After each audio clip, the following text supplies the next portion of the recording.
बिस्मिल्लाहिर्रहमानिर्रहीम। आज मैं अपने प्यारे फ़ौजी भाई जनरल आसिम मुनीर साहब से मुखातब हूँ। दूसरे फील्ड मार्शल बनने के ऊपर मुबारकबाद देता हूँ। इससे पहले मैं हर आर्मी चीफ़ को आर्मी चीफ़ बनने के ऊपर मैसेज लिखता रहा हूँ। मैं ख़ुद फ़ौजी अफसर हूँ। 7 पंजाब रेजिमेंट से 70th PMA लॉन्ग कोर्स के साथ में पास आउट हुआ था। मौजूदा जो जंगी सूरत हाल है इसके ऊपर मेरे वीलॉग्स आपके सामने आते रहते हैं। मैं नज़रियाती मुहाज़ों पर लड़ रहा हूँ क्योंकि हर चीज़ को मैं ईमान और तौहीद की नुक्ता नज़र से देखता हूँ। इसलिए आपको ये एक बहुत ही अहम पैगाम और पूरी कौम के लिए और पूरी अफवाज पाकिस्तान के लिए इसमें बहुत बड़ा एक सबक है। देखो, दुनिया में अच्छी कारकर्दगी करने के ऊपर लोग अवार्ड से नवाजते हैं। ये दुनिया के पैमाने हैं और एक पैमाना आखिरत में लगने वाला है रब्बुल आलमीन की तरफ से।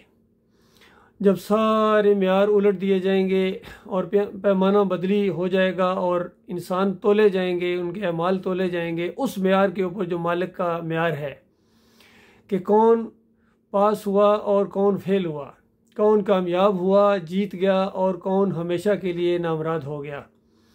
जिसके लिए सारी कायनात को बनाया गया था, वमा खलक़तुल जिन्ना वल इंसा इल्ला लियाबुदून, के जिन्नों और इंसानों को सिर्फ़ और सिर्फ अल्लाह ताला ने अपनी फर्माबरदारी के लिए, अपनी बंदगी के लिए पैदा किया है इस पूरी कायनात को।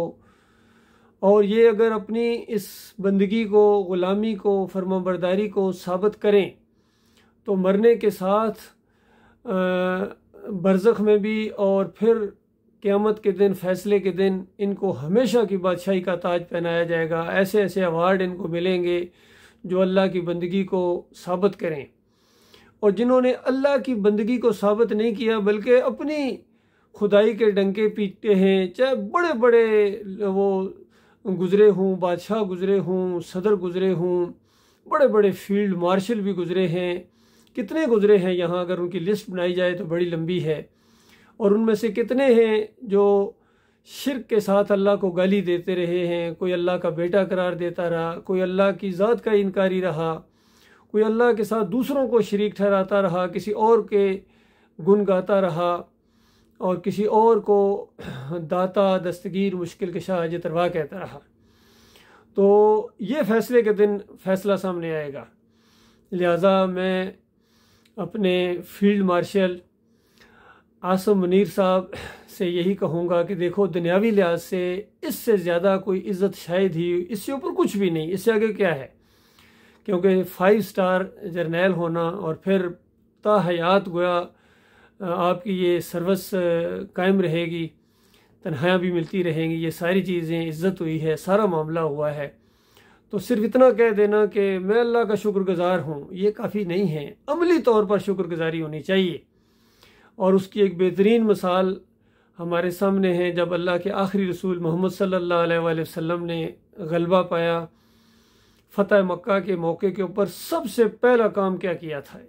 इससे पहले इनके ख़िलाफ़ आवाज़ उठाई थी, इन मूर्तियों के ख़िलाफ़, शिर्क के ख़िलाफ़। हालांकि उसमें इब्राहीम अलैहिस्सलाम की मूर्ति थी, लात मनात हुबल की मूर्तियाँ थीं, इस्माईल अलैहिस्सलाम की मूर्ति थी, ईसा अलैहिस्सलाम की मूर्ति थी। जब तक ताकत नहीं थी तो उनके ख़िलाफ़ आवाज़ उठाई कि देखो, ये तुम्हारे इलाह नहीं है, ये अल्लाह के यहाँ सिफारशी या वास्ते वसीले नहीं हैं, बराह रास्त अपने मालिक और खालिक को पुकारो। ये सही ईमान है, ये अकीदा है। इसकी खातिर सारी तकलीफ़ें बर्दाश्त की मक्का के अंदर 13 साल, और फिर मदीने में जाके ये मारने के लिए आए थे। बिल्कुल उसी अंदाज से चढ़ाई की थी जिस तरह ये इस दौर के अंदर ये हिंदुओं ने ये जो संदूर ऑपरेशन के ज़रिए पाकिस्तान के ऊपर चढ़ाई की, और फिर मुंह की खाई इन्होंने उसी तरीके से जिस तरह वहाँ मुशरिकीन मक्का ने खाई थी।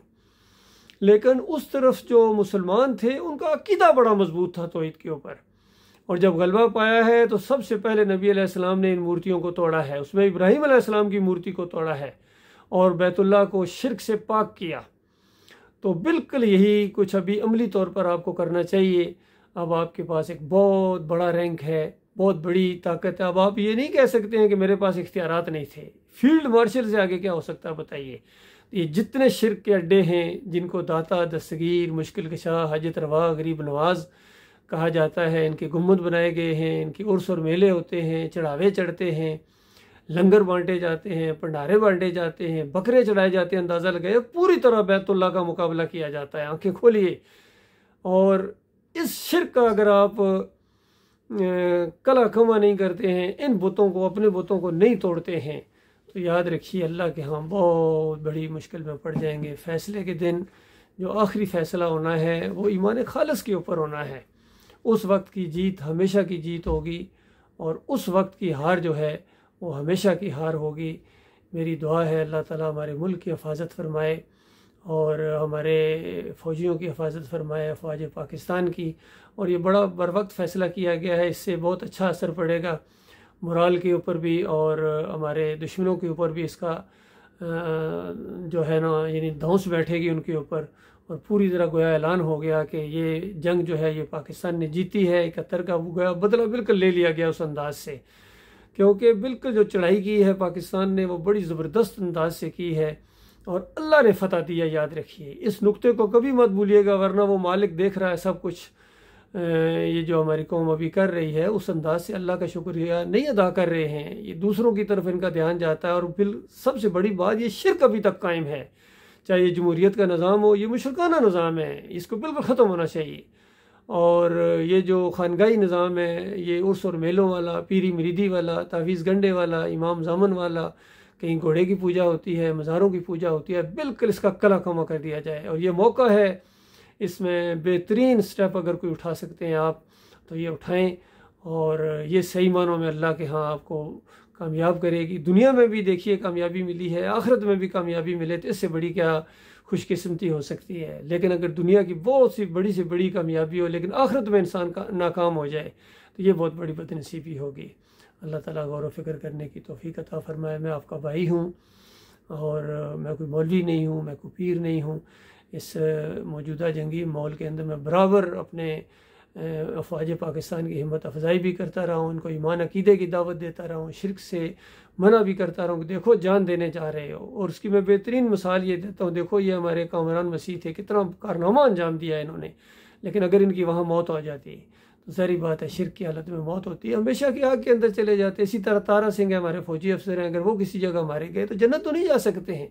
जन्नत जाने के लिए ईमान खालिस लाजमी शर्त है। तो इसलिए इस सारे कुफ्र शिरक का बिल्कुल जनाजा निकाल दीजिए, सारे बुतों को, इन्हें अपने बुतों को पहले गिराएं, फिर इंडिया को भी दावत अल्लाह दी जाए और सारी दुनिया में इंशाअल्लाह ये पाकिस्तान अब बहुत आगे जा रहा है। हमारा मुल्क जो है इंशाअल्लाह पूरी दुनिया की क़यादत करेगा ईमान खालिस के साथ। अल्लाह ताला गौर व फिक्र करने की तौफीक अता फरमाए।